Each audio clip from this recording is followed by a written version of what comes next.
Where the personalization comes in is around athletic goals. So if somebody is really focused on packing in as much muscle as possible or improving strength as much as possible, then actually shooting higher, about 1.5 to 1.6 grams per kilogram of body weight, seems to actually be best. Beyond that, does not appear to confer additional benefit. So that's a really big takeaway, because you'll have some people, you see this on a lot of podcasts, recommending a gram per pound or like 2.2 grams per kilogram.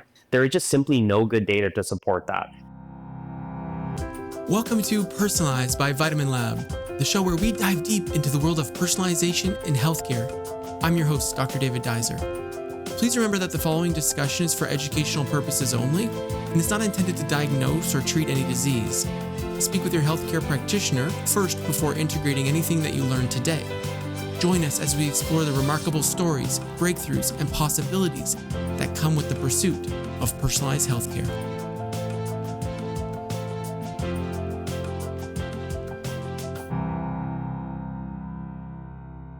Welcome to Personalized by Vitamin Lab. I'm your host, Dr. David Dizer, and today on the show, I'm speaking with Dr. Matthew Nagra. Dr. Matthew Nagra is a naturopathic doctor based in British Columbia who has built a significant online following through his evidence-based approach to plant-based nutrition. His personal health transformation through dietary changes, overcoming asthma, allergies, and weight issues, along with his father's recovery from cardiovascular disease through lifestyle interventions, became the foundation for his clinical focus. Dr. Nagra graduated from the Boucher Institute of Naturopathic Medicine and holds a Bachelor of Science in Microbiology from the University of Victoria. He completed additional certification in plant-based nutrition from Cornell University and the T. Colin Campbell Center for Nutrition Studies, where he has also authored articles on the subject. In practice, he holds board certifications in prescriptive authority, immunizations, advanced injection techniques, IV therapy, and acupuncture. His clinical expertise spans cardiovascular disease, metabolic conditions, digestive issues, and personalized nutrition protocols, with particular focus on helping vegan patients optimize their health through individualized testing and treatment while maintaining their ethical commitments. Dr. Nagra has appeared on the Rich Roll podcast and has become known for translating complex nutritional science into accessible, actionable guidance for both healthcare professionals and the public. Please enjoy our episode with Dr. Matthew Nagra. Welcome back to Personalized. I'm here with Dr. Matthew Nagra. How are you doing today, sir? I'm good, thanks. How are you? I'm doing well. Thanks so much for joining me on the show. I have some real deep interest in the questions I'm about to ask you here today. This is a really important episode for me personally. I've been watching your rise to fame online for years, and I'm so incredibly impressed, as I'm sure a lot of my colleagues are, although they may not share that with you too much. I haven't shared it with you, and I'm here today to share it with you that I'm quite impressed, my friend. Way to go. Thank you. So, can we get into it? Tell me about your journey from day one to naturopathic medicine. Like, what inspired you to become a naturopathic doctor? I would say it goes back to my teen years, throughout my childhood and early teens. I feel like this is a similar story for a lot of my colleagues. I had some health issues of my own. I struggled to manage my weight despite playing every sport you can name. Yeah, I had asthma and some other concerns as well. And when I started making some dietary changes around age 15 through the influence of one of my personal trainers, that's when I really started to see some shifts. You know, within even just a couple weeks, I was noticing things like weight loss. My skin was clearing up. I was breathing easier. And that's what sort of first sparked that interest in nutrition and thinking, hey, you know, maybe there's something to this. Whereas prior to that, I probably wrote it off, again, being, you know, a 15-year-old kid at that point. And, you know, fast forward another year, my dad actually, I broke my leg. I was in hospital for surgery, and my dad had, at least what at the time they called a heart attack in the waiting room. Now, there's been honestly some mixed info since then on all like the cardiology follow-ups and stuff on whether it was an MI or maybe it was unstable angina or something that maybe wasn't an MI, but it was called a heart attack at first. And he made a lot of strides in his risk factors thereafter when he started making dietary changes as well. And so that got me really interested in nutrition. Now, prior, I'd also had some interest in medicine, and through my undergraduate studies in microbiology at the University of Victoria, I knew I wanted to go into, I guess, somewhere in healthcare, and obviously had the nutrition interests and the medicine interest. And one of my teachers actually there recommended that I shadow a couple of her NDs.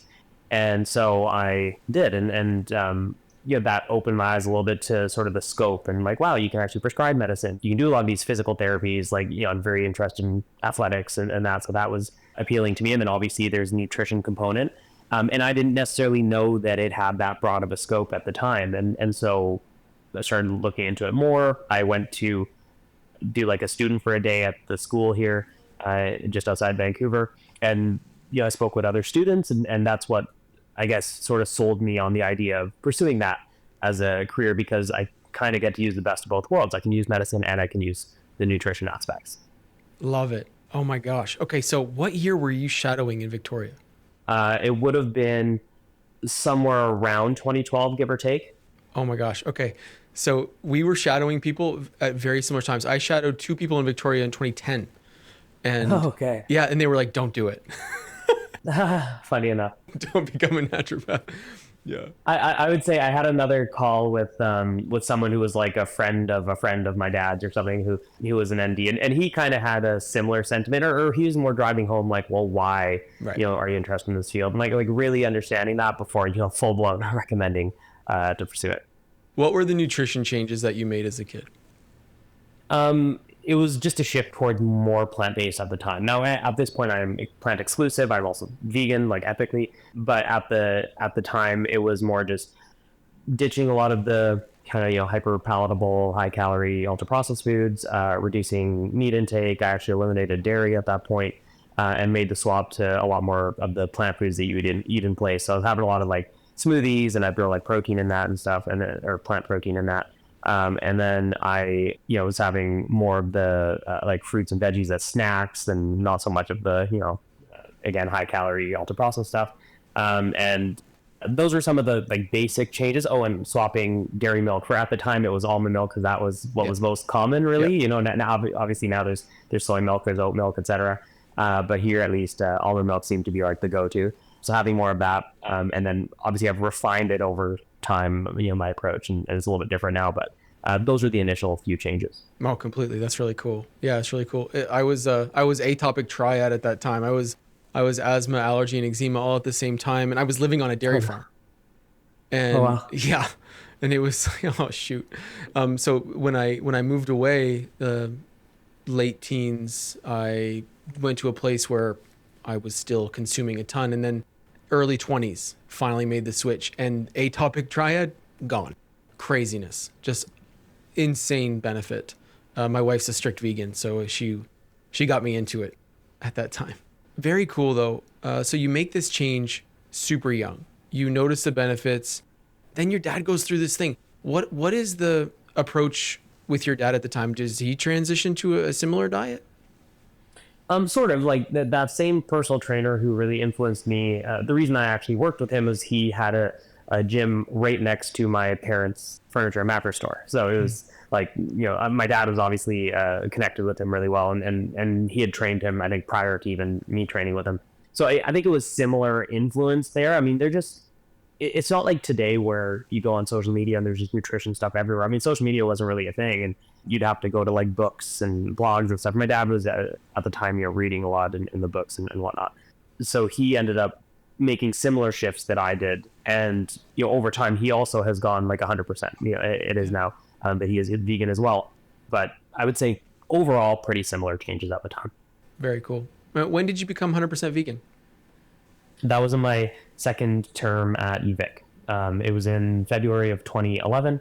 I saw a lot of improvements between when I was about 15, 16 and made those changes to when I entered university. But then when I'm in my first year of university, I'm kind of relying more on cafeteria food. I still actually had a little like mini fridge in my room, and I'd have a blender, and I'd try to do some of my own stuff. But at the end of the day, whenever we're going for dinners and lunches and stuff as a group, you're kind of just beholden to whatever's there. Yeah. And so I was maybe not eating as healthy as I once was. I was also drinking with them on weekends, first time away from home, and I feel like that's a pretty common occurrence. And I just noticed that I wasn't necessarily feeling as energetic, wasn't performing as well, athletically. And I just made the decision one day. I actually really distinctly remember. I remember who I was with. I remember I was eating chicken on my plate right in front of me in the cafeteria there. And I just like, I looked over at my buddy and I was like, you know what? I think I'm going 100. And they already knew I was like mostly plant For based sure. or trying to be at the time. And I was like, I think I'm going 100%. I'm done. I'm done. And, you know, Today's the day. yeah, I was like, I think I'm just doing it because for me at the time it was, I don't think someone needs to be 100% plant based to be healthy Right. necessarily. But for me, drawing that hard line in the sand helped me to not, go down multiple kind of, or giving myself too much leeway, let's say. If I give myself a little leeway, that might turn into more, and then not necessarily adhering to what I want to. And so drawing that hard line in the sand helped me maintain that. And then, 6 months, 5, 6 months afterwards, I watched the documentary Earthlings, which added the ethical component. And that's what really strongly keeps me in that 100% realm, and why I would identify as a vegan, because it is ethically motivated as well now, but it wasn't initially. Yeah, sure. Very cool. Very cool. Yeah, having that hard line, it can be so helpful. Like, I think people like you and me, like my pescatarian hard line keeps me out of the wing night. The chicken wing night, the meat sweats, the basket, the bucket of wings is terrible for you. The beer that comes with it. Yeah. Goodness gracious. Yeah, so that hard line can be really helpful. Okay, so you go through this, you go to naturopathic medical college. From there, you enter into clinical practice, and then tell me about the early days of your clinical practice. Are you automatically someone people go to for plant-based nutrition advice, or does this evolve over the coming years?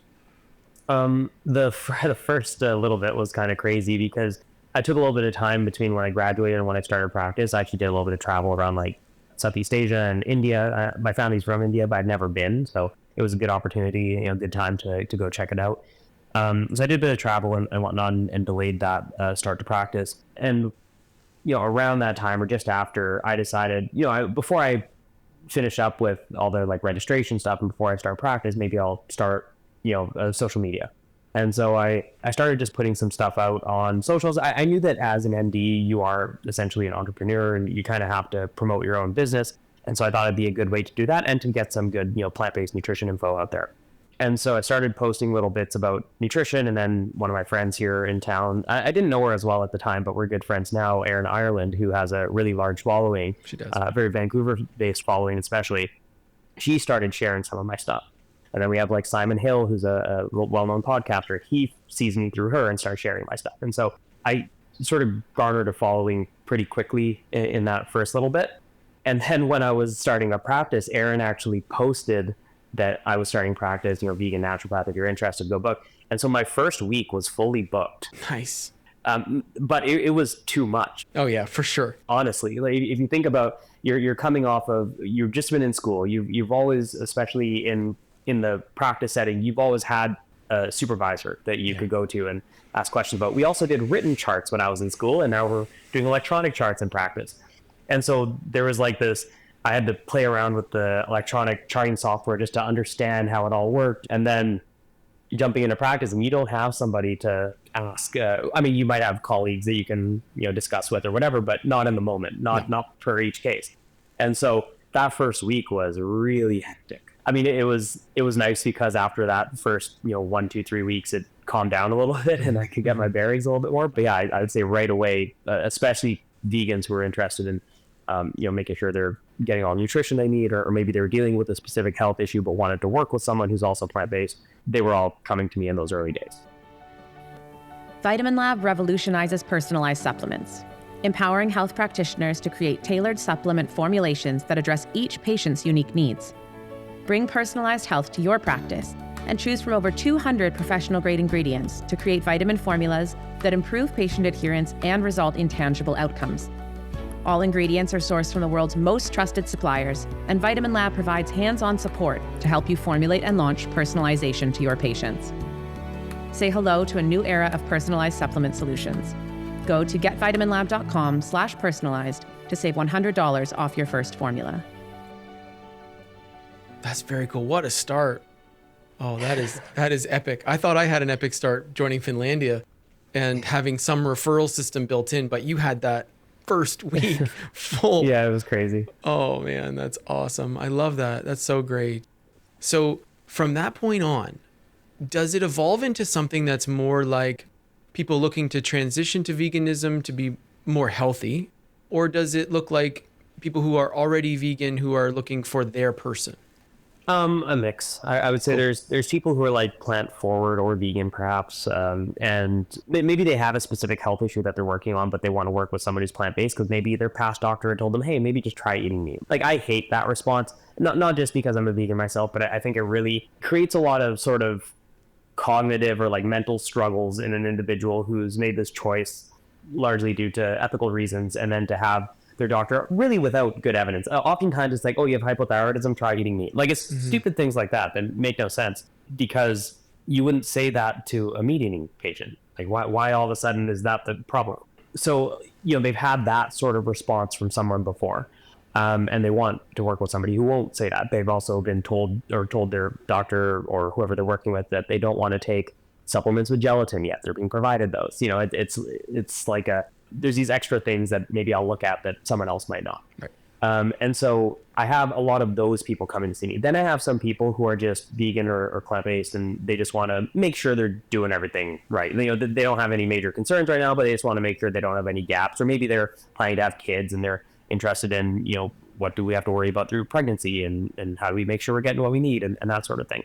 And then I have actually a number of patients who are more in the sort of like cardiovascular or cardiometabolic sort of area, where they might have cardiovascular risk factors. They might have diabetes or prediabetes, and they might not be plant-based at all, but they're just looking for someone with some experience or expertise in that area. And that's another area I really focus on. And so I have a lot of those patients as well, not necessarily plant-based. I love that. You got a nice split. That's really, really good. So this show is about two topics. The show is about personalization in your career, and I've got a ton of questions for you.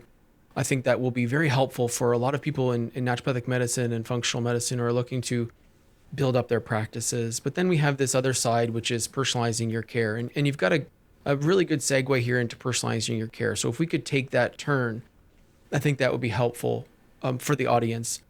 You mentioned one thing about how to make sure a person is getting everything they need from their nutrition. Let's take that case, for example, a couple that's trying to become pregnant.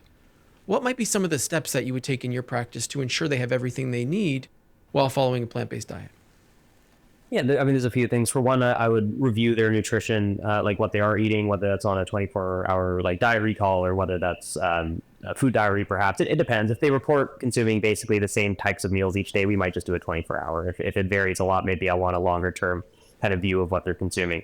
But I'll review what they're eating. I'll make sure that there are some important things that they're consuming, like how's their protein intake? Are they having calcium fortified foods or beverages? Because that can be an important factor in plant-based diets.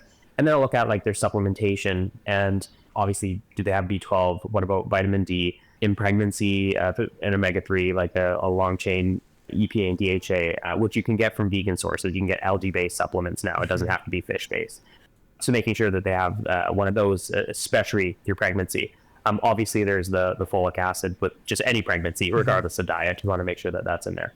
So that's sort of a view of what they're consuming. And then there are certain things that we can measure. Like we can measure ferritin or iron. We can measure vitamin B12. We can measure vitamin D if especially if they haven't been supplementing. So there are a few nutrients that we can actually monitor and monitor pretty well. And so we'll look at those. And then we'll tweak things as we need from there. So it's just a matter of, for a lot of the nutrients, it's more just based on like what they're actually consuming, because we can't reliably measure them. Like we can't reliably measure what is your calcium status, because the calcium in your blood is maintained in a very narrow range regardless. And so that's more based on intake, whereas other things, like I mentioned, iron and whatnot, we can actually measure their status and see, are they absorbing it well enough? And if not, then maybe we have to look at supplements or perhaps infusions in that case. That's a really great point. People don't take the diet diary seriously enough. I can see how it's, a foundational part of your assessment. I love that. That's really cool. I've got, of my 3 kids, one of them is a very strict vegan. She's 9.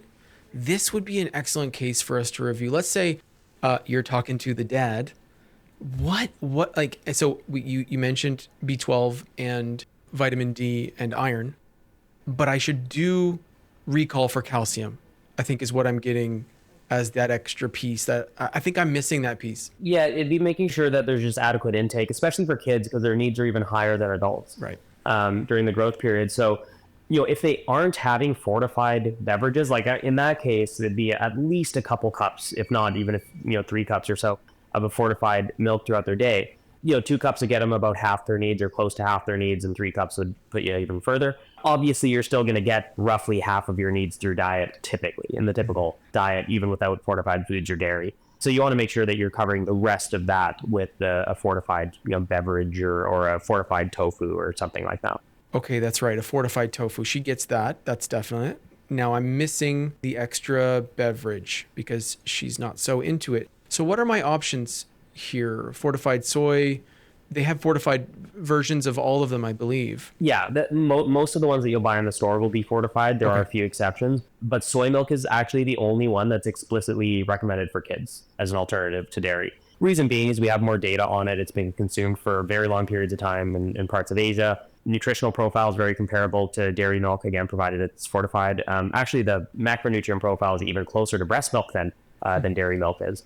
But an alternative that could be a reasonable option, and this is something that you'd have to discuss with a patient as well, just understanding that it's not explicitly recommended by a lot of the governing bodies, mostly because just not as much, I guess, long-term data on it, would be a pea-based milk. So there's actually pea milks now that are fortified, and the nutritional profile is very similar to soy milk. It's very, and I mean, they're both legumes as well, so it's kind of expected they'd be similar, and they are. But it's just not something that we have like the super long-term data on like growth metrics and that sort of thing at this point. She's going to love the name.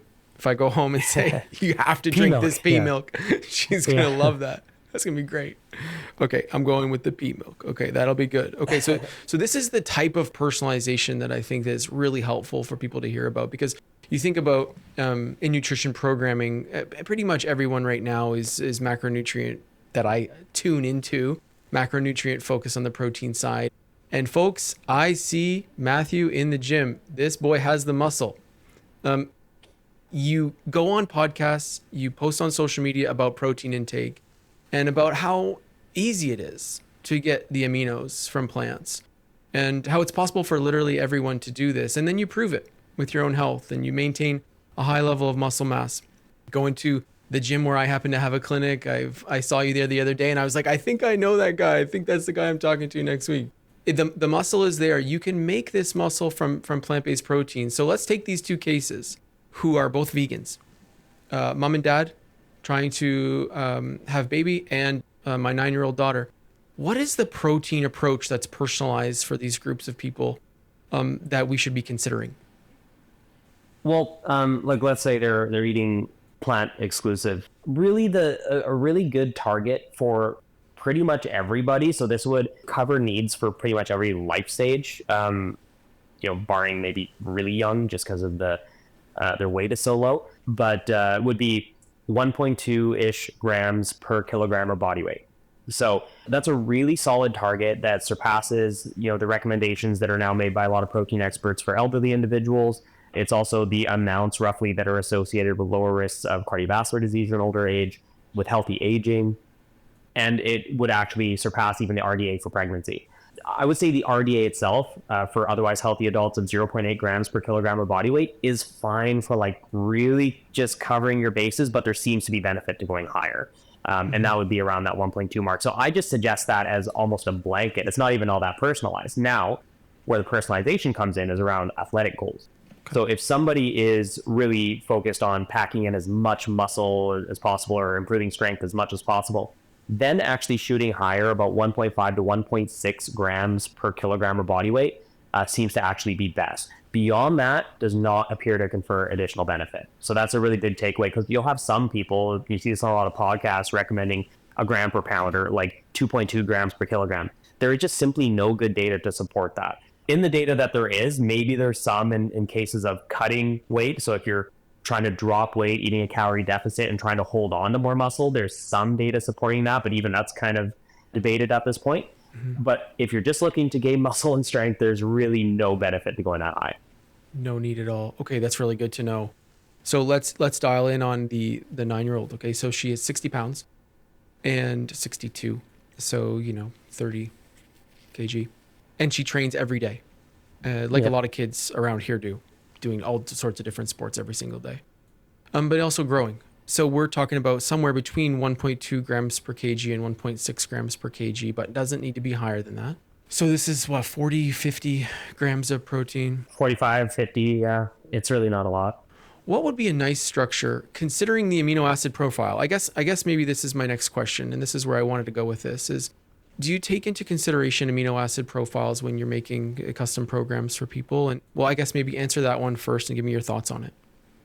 I would say no, because if you're eating a variety of food groups within a plant exclusion diet, they're going to cover each other. It's really not anything to hyper focus on. Now, if you were to only eat a single food, that's your entire diet, and you barely scratch the surface of your protein needs, you might end up deficient in a specific amino acid. But the thing is, the amino acids that are present, they're still present, but in lesser amounts in, say, grains. They're in higher amounts in beans and vice versa. Same with nuts. As long as you're having some variety in there, it's really not anything to focus on. Love it. What would be a good structure? People talk about the amount of protein to consume per meal and how that's changed over time. When we were young, it was 20 to 30 grams at a time, and now people talk about 50 or even more grams at a time. But is plant-based protein different, given that maybe there is some binding to fiber and some less bioavailability, or you may disagree with that? Tell me about your idea on how much should be consumed at one time for a person. So to touch on the differences first, we can point to all sorts of little mechanisms. We can say, oh, this one's more digestible than that. This one has more of X amino acid than the other. You could talk about binding to fiber or what have you. But we can also flip it and talk about how a lot of the protein in plant-based products are also paired with some carbohydrates, and that actually spares more protein. So you can use more protein for muscle building or stuff. Like, there's all sorts of mechanisms that we can point to in either direction. And so what we ultimately need to look at are the outcomes, like what actually happens to muscle and strength gains. So if you look at, there's a couple trials now. There's one in Brazil from 2021 where they took vegans and omnivores, and they had them up their protein to 1.6 grams per kilogram of body weight while engaging in resistance training for 12 weeks. And both groups gained muscle and strength, and they were the same as far as the muscle and strength gains. There's no real major difference between the two. Now, fast forward a few years, and there was another trial in the UK where they actually went even a little bit higher, 1.8 grams of protein per kilogram of body weight, but they were training 5 times a week for 10 weeks. So like 5 times a week is a lot of training. So much.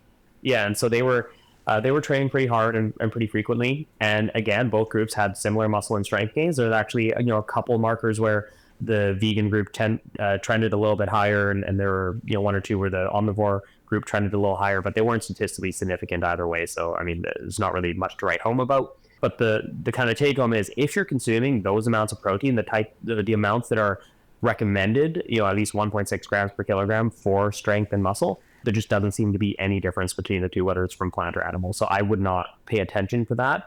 Again, I'd want a little bit of variety, but really my sort of general recommendation for people is to have protein as a centerpiece of each meal. So, if you're talking about, I don't know, if you're making a pasta or something, rather than just your grain pastas, why not use a lentil pasta? Or if you are using a grain pasta, why not do some like veggie grounds or ground tofu in the sauce as sort of a meaty substitute? That would be a good option to like really bolster the protein content and make it a major player. If you're doing a stir fry, again, you want like a tofu or some kind of bean or bean product. On that note, if you're having like a soup or something, make it a lentil soup, and that would be providing a fair bit of the protein. So I don't like have a very firm structure that I just like put out to everybody. I kind of take what their diet already is, and I find out how can we bolster the plant protein intake, and if they're consuming animal proteins, how can we make simple swaps or substitutions where you don't really have to overhaul your diet. You're just swapping out one or two things, and you're making essentially the same meals. It just makes it a lot easier for people. Yeah. Oh, that's really great advice. I love that. It's excellent. You talk a lot about muscle and strength, and the studies. I'm all there with you. I love those. It's just incredible. Really, really positive to see, especially for my family. What about the mental, emotional body, focus, mood? Do you see any studies that, compare omnivores and vegans and show any differences with respect to protein intake on the development or effectiveness of neurotransmitters that are driven by amino acid levels? Not on the plant and animal protein specifically. I'm not saying that there aren't any. I mean, there might be. It's just not something I've really looked at. But I have looked at research on like plant-based, whether vegan or vegetarian or like flexitarian diets versus omnivorous diets on actual mental health outcomes. So things like anxiety scores or depression scores or diagnoses. And this is something that garnered a lot of attention about 5-6 years ago with some headlines around like, plant-based diets associated with greater odds or risk of depression or anxiety. And these were based on cross-sectional studies. So these are studies where you're looking at one instance in time and finding a correlation between those variables. So you take say 1,000 people. Obviously, these studies were probably using different numbers. I'm just going to, for sake of argument here, let's say you take 1,000 people and you find out, okay, who's eating a vegetarian diet, who's eating an omnivorous diet, and then what are people's like depression scores on a given survey. And you'll see that, maybe there's a correlation between vegetarian diets and higher depression scores. You can't really draw a conclusion from that the vegetarian diet led to that outcome, because this is just one snapshot in time. What they don't consider is what came first. Like, imagine, what if it's the case that people were actually struggling with depression and then later adopted the vegetarian diet? Well, obviously the diet isn't the cause. Or maybe there's some variable that leads to both. Maybe people who are more aware of, like, say, the suffering that animals are going through are more prone to struggling with depression and more prone to adopting a vegetarian or vegan diet. I mean, that's also a possible explanation. So it was sort of very misleading in the way that a lot of that was presented. Funny enough, red meat consumption is associated with poor mental health as well. So if you take high versus low intake, but that often gets left out of the conversation.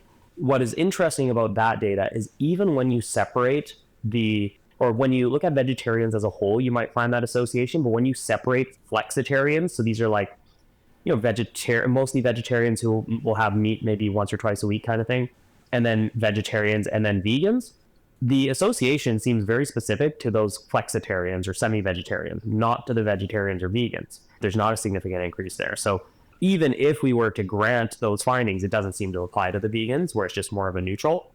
And then we have a few randomized controlled trials as well, where you actually place people on a vegan diet and you see improvements in mental health outcomes. And that would be much stronger data, because you're actively changing their diet and then they're improving their scores. So I would say, if anything, we see benefits to a more plant-based diet for these outcomes, but we definitely need more data. Like, it's pretty limited at this point, and the research suggesting the opposite is pretty fundamentally flawed at this point. Completely. Okay. Well put. Do you see people coming in who are experiencing significant burnout, who have been following a plant-based diet for a long time, who maybe worsened with it? And if so, if you have cases that you may be able to share, can you share some of the things that you may have found that maybe they were doing wrong or that led to the burnout they're experiencing? I wouldn't say burnout. I've definitely had some people who were maybe struggling to maintain it with a busy lifestyle, and like, just, what do you eat if you're eating out, and especially if they're wanting to eat healthier, and sort of needing help guide them through that. So I can definitely think of some examples of those types of cases, where then we'll actually go through, well, what are some things that would be A, easy to prepare, or B, easy to pick up, that would also be relatively healthy. And so we'll go over things like, you can go to a Chipotle and get a bean burrito and load it up with veggies as well. And that might be a really easy option for somebody if they're on the go. We also have around Vancouver here a lot of like Body Energy clubs and those and Tractor, where you can get like a bowl, or at Body Energy Club, a smoothie or smoothie bowl. That would be a really healthy, very convenient, easy, and relatively cost effective option as well, compared to a lot of other things you might get when you're eating out. And so we'll go over those. And then also there's certain types of like plant-based protein bars. I love protein shakes. Like, you just get a shaker bottle and you mix it up in there, and you got like a 30-second snack right there. So those are the types of things that I will look at in most cases to sort of figure out, well, how can we navigate this for somebody who just doesn't have the time to prepare meals while they're on the go? Yeah, no, I think that's a great point. I think in my practice, in those cases, it's typically people who are too busy and they're transitioning to croissants. Yes, I'm vegan, but I'm living on vegan croissants, or I'm living on something that's just ultra processed or simple carbohydrates, or just not enough of a focus on the macronutrient approach, and helping them structure their diet makes all the difference in the world. Are there any other components about personalization in a plant-based approach to nutrition that you want to share before we move on to the other aspect of the show? No, I think the big one is just trying to navigate or consider people's personal preferences. So like, people may have preferences for certain types of meals. They might not like the types of meals that you or I like. And so that's one of the reasons that I do that, either diet recall or food diary, is because then I can better understand, well, what are the things that you already consume and like to consume, and how can we just make some tweaks there that will make it more plant-based, especially focused on plant protein. And I find that approach tends to work best, rather than trying to give somebody a full-on meal plan that I want you to follow this and here learn a bunch of new recipes and that sort of thing. It just makes it a lot more complicated. And I just don't think there'll be a lot of success going that route, at least with the majority of people. Oh, that's a great point. Yeah, simple changes integrate into their regular life already, what they typically do. That's so great. Let's transition into career development because I've got some serious questions for you here to try to help out our colleagues build their practices. So, one of the biggest, sort of drivers of all the practices that I see is their presence on social media and their engagement online. And some clinics do it incredibly well, and some practitioners do it incredibly well, but most of us are not good at this. Not like you, sir. I would love to hear a little bit more about your story. You shared the jump off point, and that's really, really helpful to know. And I think people who are trying and looking to build their practice and are just getting out there to stay patient and try to connect with others like you connected with Aaron is really important. But tell me about your production, your content routine, how it's evolved over time, what it started, like what were those initial posts that were shared that started to build your audience? Can you give me some of the details on your approach? Yeah, I mean, I can't honestly remember which initial hosts took off or anything, but It's a good problem. I mean, at this point, I don't know, I can look at my page. There's many hundreds of posts at this point, but initially, Instagram was just about pictures, right? And so you would do some kind of a picture and with maybe a little caption on the screen, but then you'd write a lot of the details in the caption below. And so that's sort of how it started. Is you'd be writing like mini blogs essentially. Obviously, they'd have to be within whatever the character limit is, but little mini blogs on different topics. And I did all sorts of topics around like iron deficiency. I definitely did some around soy, and protein and all these things that we've talked about. But then when they transitioned to the video stuff, like sort of reels, which were being favored, my first ever reel was on soy and actually went viral. It was kind of funny, and I didn't expect that at all. And it was like no microphone or anything. It was just through like phone audio. Yeah, it was weird, but it took off, did like really, really well. And then that's when I was like, oh crap, now I have to do video stuff. And you just get into a routine and you hate learning new things. And so then, it was a bit of a learning curve as far as like sticking videos together. At the time, I didn't do any like captions on the screen. I mean, that wasn't really a thing. Now it's everywhere. You kind of have to. Mm-hmm. So yeah, I'd film little videos on different topics. I could revisit a lot of the things. So this is one thing I'll try to do is like repurpose some stuff. So I could revisit a lot of the things I've written in the past and essentially turn that into like a little script for a video and just like film myself saying that, editing together as best I could, and then posting that. And at the time, I think for the longest time, I was doing about twice a week, 2 videos a week, which seemed relatively sustainable. I found it actually a lot of work on top of practice, but then, as I was growing more and more, and I'd start getting offers to do like brand deals and stuff, which I basically do zero. You will almost never see me do that, but I'm not that I'm not open to doing that. It's just, it really needs to be something I am passionate about and, want to promote. But then I'm like, holy, there's people actually willing to pay me to share stuff. It's crazy. And so I thought, okay, well, maybe I can turn this into a little bit more, more than just like a hobby. And I had some friends I made a lot of friends through social media who are also on social media, and many have become like real world friends now. And we talk all the time, and we'll always share little tips and stuff. And so about a year and a half ago or a year ago, one of them, he started just posting like crazy. Danny Ishe is his name. He does a lot of like vegan ethical stuff or content, and also like comedy content. And he started just cranking them out basically daily. And he was telling me how much upping his output really helped with growth. And so I thought, maybe I need to increase a little bit. And so I couldn't do what he does. I just don't have the time to do every single day. That's ridiculous to me. But then I thought, okay, maybe I can bump it up to 3 times a week. And so since then, I've been doing 3 times a week every week. And it's been really good, much more consistent for growth. And I've found ways to make it sustainable. So I would say if I'm to give tips to somebody with particularly social media, they love consistency. So if you have a specific posting schedule, whether that's once a week, twice a week, 3 times a week, or every day, posting around the same time and be consistent week to week is super important. So that's why I've stuck with that. Now, if there's a case like I was just traveling and maybe I don't have enough time to make a ton of content, I can clip stuff from podcasts I've been on. I can even repost some older stuff every now and then.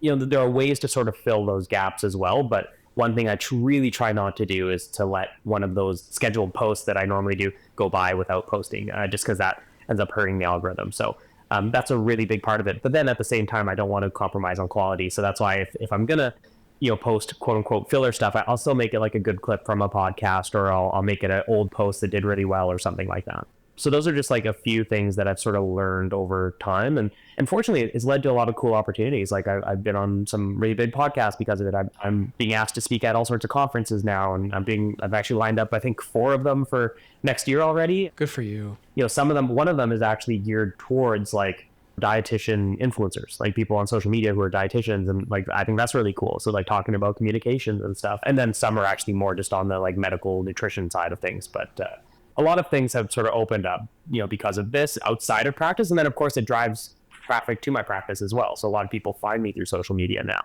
Definitely. Oh, good for you. These are great tips, by the way. Tell me a little bit about your content creation strategy and how you have become so good at communicating health information, because this space is obviously incredibly cluttered, full of opinions, challenging to break into, and you have. And I've watched some of your videos, and clearly you're an excellent communicator around the science for the topics that you're choosing.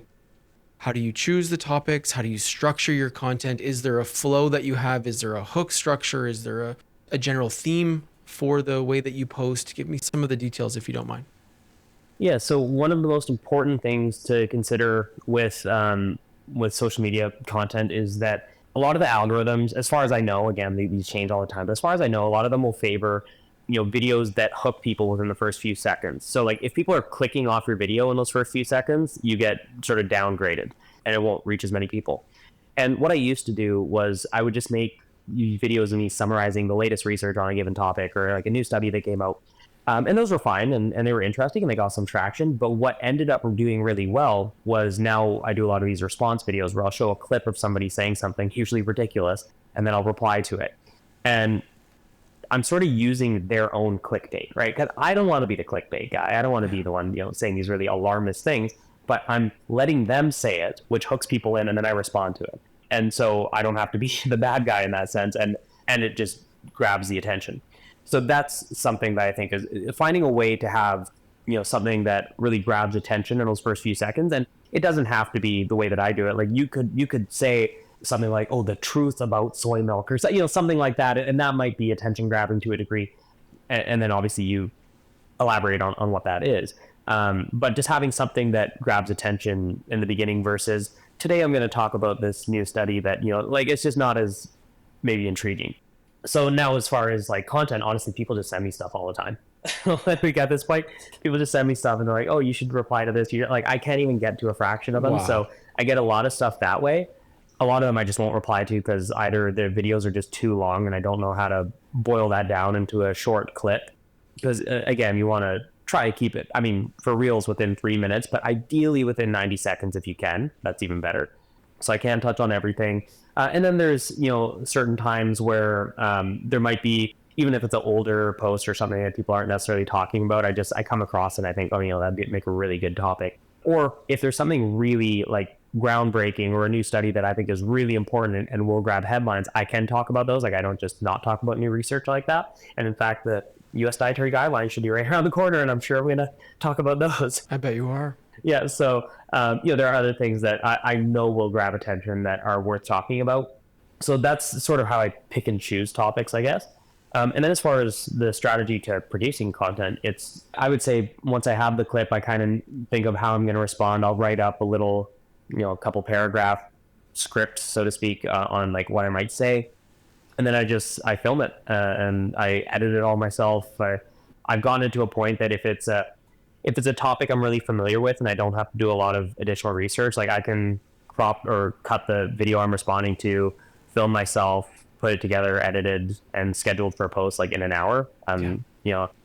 Whereas if it is something that I need to research a little bit more, it might take a few hours. It depends on the particular video. So, and if I am particularly busy, I will favor those really short ones. Like I'll specifically look for ones that I can really easily respond to and do those. But again, it's about consistency. I'm not going to, just because I can't, put this longer video together, I'm not going to let that posting window, go by without posting something. So Yeah. I'll try to find like an easy way to respond. Like I think I have one coming up, what is it, tomorrow, that's like 58 seconds or something, and it's like really easy, and that was kind of one of those things where I thought, hey, this video went viral and it's a really easy one to respond to, so let's do it and use that. This is such incredible advice. It's excellent advice for people like me who are clinic owners and people who watch the show in our communities. I'm sure people will find this incredibly valuable. And one of the main reasons I'm thinking of is that we hear advice like this often from quote unquote experts in marketing and in social entrepreneurship, and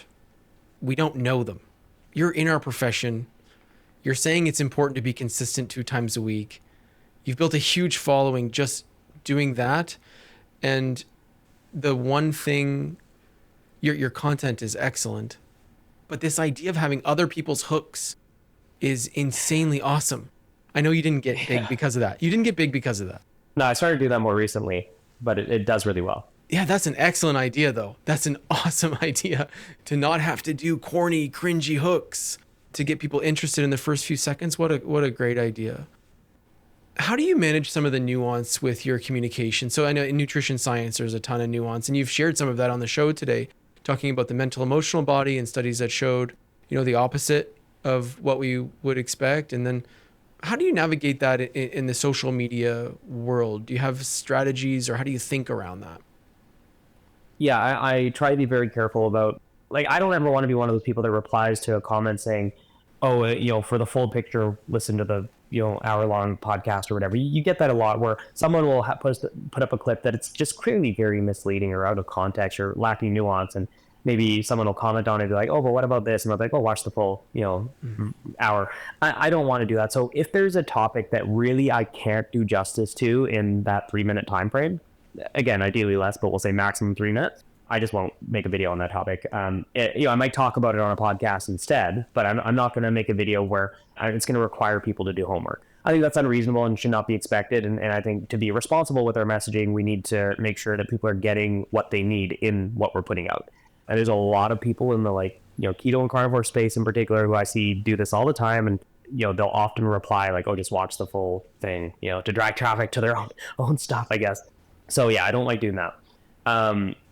So yeah, I'll focus on things that I can adequately cover in a short clip, but oftentimes it'll be a very specific topic. So if somebody's talking about LDL oxidation or something, or like polyunsaturated fats and how they oxidize LDL or whatever, or increase susceptibility of LDL to oxidation, I will very specifically cover that. I'm not necessarily going to cover the research on like polyunsaturated fats and inflammation or LDL and cardiovascular disease, other than maybe just saying, hey, this is the consensus. But I'm not going to dive into these other topics that are related in that video. I'm going to specifically hit home the topic that is at hand, because I can do that justice within that time frame versus trying to stretch myself too thin. So those are just a few, I guess, of the things that I try to focus on. But I think it's important to not expect people to look elsewhere for answers that arise because of this clip that you put out. Yeah, right. Well, narrowing your focus, that's a really great tip. We see a lot of people when they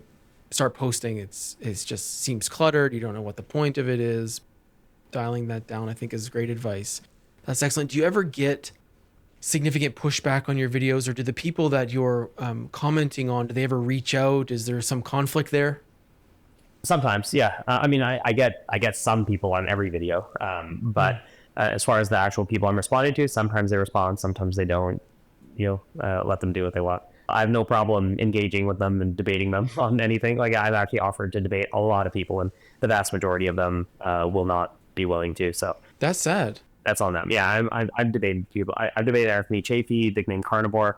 He basically tried to bury that debate. Most of his followers keep asking me to debate him because they don't know that we've already debated, which is hilarious. No way. Because it didn't go well for him. There's Tucker Goodrich in the seed oil, like anti-seed oil camp, who I debated, and he blocked me after. And a lot of the people since who I've offered to debate just won't. The vast majority of them will not at this point. So yeah, it's unfortunate. I'm more than willing, but they tend to not be willing. Yeah, completely. Well, that's interesting to hear. And you made it onto one of the biggest podcasts in natural wellness. One of the ones I have been watching since many, many, many years ago. It's the Rich Roll podcast that you were on, I believe. What led to that experience? Yeah, 5 or 6 months ago, I think. Yeah. So what led to that was, well, I mean, we were in the same circles as far as like plant-based nutrition and stuff to a degree. And I'd met him when he was in Vancouver a few years ago for an event. Actually, funny enough, I don't think he remembered that when I was on his show, because I remember he like introduced himself as if we never met, which is funny. Yeah, for sure. But so I met him years ago, and then he just messaged me one day, basically asking like, "Hey, I'd be interested in having you on the pod. If so, give me an email, whatever it was, and we'll connect and figure it out." And so, of course, I was willing to go on. It was a huge platform, and obviously very aligned with sort of the plant-based approach and everything. So, and also I'd say we have a lot of mutual friends, like Simon Hill, who works with him. There's the Shurzais, who are some neurologists who are pretty big online. I know for a fact they recommended he had me on before. They've told me that. So, I mean, I'm sure there were different people maybe mentioning things and getting in his ear a little bit about maybe reaching out to me, and he'd follow my stuff. He'll like my stuff every now and then. So it's definitely, he sees, my online content. And so you just asked him, we made it happen. Excellent. So it sounds like a really good referral from someone is likely the path. I love that. Or multiple people. Yeah. So that's so cool. Yeah. Oh, congratulations. That's really, really, really cool. Obviously most people who are watching have very small followings, and they're looking to build. And it sounds like one of the key pieces of your advice is to pick a lane, be specific, and post consistently. Would you summarize it as that? I would say consistency is number one, for sure. Really? Yeah. Yeah. I mean, obviously the content has to be like relevant and I guess informative and attention grabbing in a way, but like as far as actually having your content pushed. So let's say provided you have taken care of the content side and actually made that, to have it pushed as much as possible, the consistency is super important. Mm-hmm. And what metrics do you track most? Are you tracking follower count or views or time to view? Now we have way more. Like on Instagram, we used to not have anywhere near the sort of stats that we do now. So we get a lot of information around like when people liked the video, and then you can see, what did I say around that point? I don't really go into that level of detail. That's a bit too much for me. But I look at like the views for sure, the reach, followers gained from a given video. So that's a really cool one now that we have on Instagram. So you can see like how many people followed you immediately after watching that video. So that's really cool. But I don't know that there's like any one metric that I pay most attention to. I think like the follower growth is really good. It then leads to greater reach and all that as well. I would say that if you're looking at like brand deals and stuff like that, people probably pay most attention to reach, like average reach, but because honestly, that means you're getting in front of more people's eyes as far as an advertisement. But I don't know that there's any one that I like hyper focus on. I just think in general, it's good to know. And now Instagram does these like monthly recap things for you where you can look back and it'll show you, how many followers you gained that month, what was your biggest video, and like all of these different things are kind of interesting to see, and maybe you can get some ideas from as far as like what to do next month, to Totally. boost that a little bit more. Yeah, good idea. Reviewing that.